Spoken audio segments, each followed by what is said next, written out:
Ladies and gentlemen, Cardinal Angelo Scola. Thank you. Your Royal Highness, Your Eminence, and Your Most Reverend Excellencies, Honorable Lords, esteemed Professor, ladies and gentlemen. This morning, at the House of Lords, I had the opportunity to tackle the role of the religious communities in the construction of the common good, in terms of a mainly political perspective. This afternoon, however, I would like to show, on the basis of the limited experience of Oasis, how believers in the various religions, and we in particular as Christian and Muslim, may have an encounter with one another on the basis of certain questions of common concern that are hugely important for the future, and most especially for the future of the West itself. First point, is there any universal? If encounter is to take place, it is a preliminary requirement that some elements be shared by the subjects involved, be they individuals or communities. Otherwise, the likely result is that each side will simply experience the other in the form of a radical strangeness. The classical tradition always affirmed the theoretical possibility of a true encounter. The maxim of Terence, homo sum, humani nihil me alienum puto, I am a man, I do not consider anything human alien to me, remains an effective summary of this approach, at least as an ideal to be striven for. The Christian proclamation, which teaches with St. Paul that we are not to make distinctions between Greek and Jew, barbarian and Scythian, slave and free man, pushed this intuition to an extreme, something already anticipated by some of the prophets of Israel. Modern and contemporary thought, however, while persisting with the philosophy of the Enlightenment in pursuing the quest of the universal, has, on the other hand, demonstrated the great distance to be found between the various cultures. At the dawn of the modern era, Pascal observed how problematic it was to speak of an absolute truth or an absolute justice. 3 degrees of latitude reverse all jurisprudence. A meridian decides the truth, a strange justice that is bounded by a river. Truth on this side of Pyrenees, error on the other side. The meaning of this declaration was not to sow the seeds of a generalized skepticism. For Pascal, there does exist an absolute truth and absolute justice, but to inspire caution in regard to a certain way of deducing human nature a prioristically. If I have allowed myself to this little digression, it is because it seems to me that the two positions, what we might call the universalist and the particularist, remain very alive today.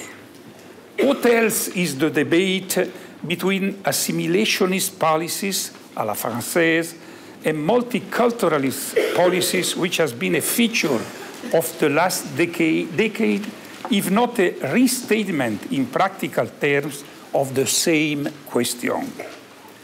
Does any universal exist? Where is it to be found? The second step, the experience of the humanum. When we decided to embark on the adventure of Oasis nearly 10 years ago, we took a gamble on the fact that encounter will be a real possibility, that it was, and it is possible to communicate because subjects share many basic questions and the same experience on the level of affection, of work, and of the rest.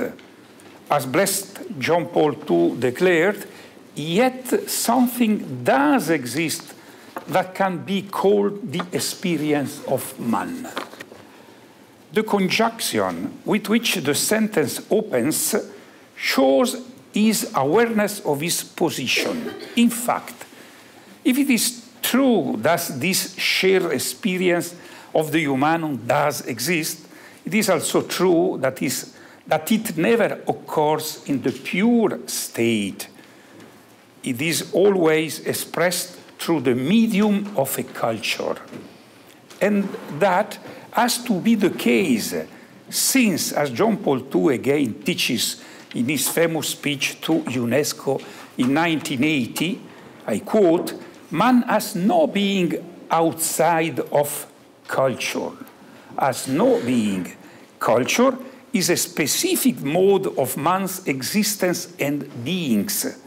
If then there are ultimate questions that transcend cultural expressions and draw on the deep roots of human experience, this means that the various cultures are potentially comprehensible to each other. We can have an encounter with one another. The experiences of one person or community are, so to speak, translatable into that of others." It is a fact, nonetheless, that the level of translatability varies a great deal from era to era. There are periods in which communication between civilization and religions seems almost impossible. There are others, however, in which the emergence of questions of common interest facilitates exchange. We might think of when the Jesuit Matteo Ricci came into contact with China, or of the journey that the very gifted Muslim scientist Al-Biruni undertook to India at the start of the year 1000. For both men, landing in the Far East was almost like being dumped down on another planet. Today, however, as a consequence of the process of the métissage of civilization, we are traversing one of those periods when cultures and religions are constrained, almost in spite of themselves, to converse with each other. Since history is the realm of freedom, this phenomenon does not exclude the possibility of a return to remoteness in the future, nor should it be allowed to conceal the reality of fundamentalistic and violent interpretation, which in fact prevent communication.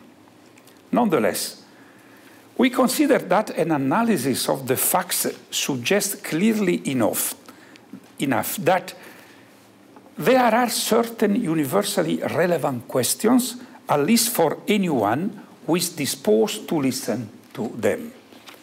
A third step, universally relevant questions. We can summarize this question in their most basic form like this. What type of person do the women and men of the third millennium want to be? The question looks only apparently abstract, since in actual fact, the way it is answered in a crucial for many practical issues. For example, the question of the destruction of the environment, technoscience, the risk of reducing human beings to the object of their own experiments, or the form that the global economy will adopt in response to the financial crisis. In particular, with respect to relations between Christians and Muslims, it seems to me that there are 4 areas where the universally relevant question about what it means to be human find a particularly powerful expression today, and where questioning each other can end up being very enriching. The first question, truth and freedom. The first and the most radical level is that of the truth-freedom nexus. How can we hold together the striving for truth with the acknowledgement of the intangibility of personal freedom? Can we be certain that something is objectively true in itself and for everyone, while at the same time accepting that others do not share or only partially share this conviction of ours? Here, of course, nobody can claim to be taking up the position of teacher, since the equilibrium between the two arguments, which is always tense and precarious, requires to be constantly rebalanced. The West seems to have abandoned the striving for truth pro bono pacis, preferring to settle for a coexistence that is nonetheless proving to be more and more precarious because it is founded on purely utilitarian considerations.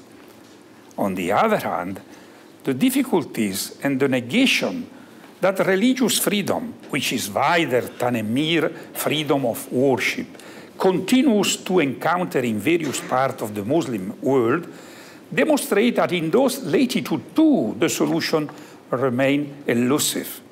Significantly, scholars like Olivier Roy consider that it's precisely the question of religious freedom that will very soon be the catalyst for the tension in Muslim societies as they gradually abandon their traditional arrangement. In this connection, the teaching of the Second Vatican Council offers us the potential for a non-relativistic foundation for religious freedom. On the practical level, however, we need to be realistic about recognizing that this awareness is painfully slow to develop.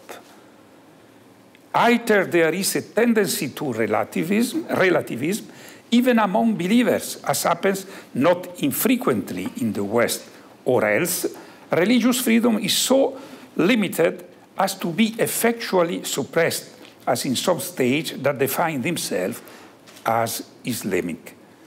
Here, then, is an initial area to me for work, one that can easily be extended to include not just the question of violence, terrorism, and war, but also that of the conception of democracy and freedom of expression. A second area, pondering the crisis. Another urgent requirement would seem to me a serious debate on the economic financial crisis as a more macroscopic expression of the general travail that postmodern societies are going through. A stone's throw away from the city, I hardly need to labor this point. As Benedict XVI observed in his encyclical Caritas in Veritate, it is not sufficient to make do with a merely cosmetic operation, an injection of ethics as a means of humanizing a market that is taken to be a natural rather than a cultural fact. It is necessary, as the Pope observes, to broaden the scope of economic reason, opening it up to the logic of the gift or the gratuitous. On this point, the social doctrine of the Church is as remote as possible from being a merely pietistic, moralistic discourse. The centrality of gratuitousness in the structuring of human societies emerges, for example, from the studies of the anthropologist Marcel Mauss, certainly not a thinker who can be classified as pious. In fact, the crisis represents the refutation of the idea that an authentically human coexistence can be founded just on the pure and simple acceptance of the empirically real. These anthropological reflections are not intended to obscure obscure in any way the extreme political gravity of the moment, dominated by what elsewhere I have called the war of the credit spread. It was von Clausewitz who famously said that the war is politic continued by other means. Today, however, given the grave state of crisis of political culture, finance is in danger of becoming war continued under another form. What might be the alternative? In my opinion, a new idea of Europe.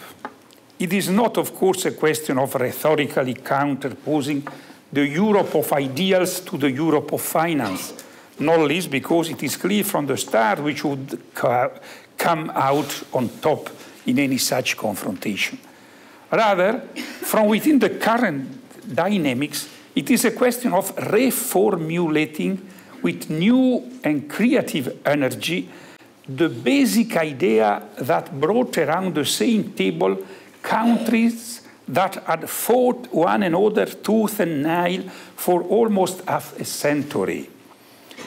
The hypothesis taken as the starting point was, in that case, that needs, which had been a cause of conflict, could become an occasion for collaboration. It was true 60 years ago, in conditions much worse than the present one. It can be true today as well. The third area, religious practice and secularization. The crisis, however, may have further surprise in store for us. Why technological society, weak in terms of ideals, tends to expel the religious sense, it is not impossible that the current stalemate could open up to a return of the transcendent. What direction are we going in here? The data are as contradictory as they could be. Benedict XVI focuses relentlessly on the worrying weakening of religious practice in Europe, a phenomenon from which even the Muslim communities of the continent do not seem to be exempt, according to various sociological studies.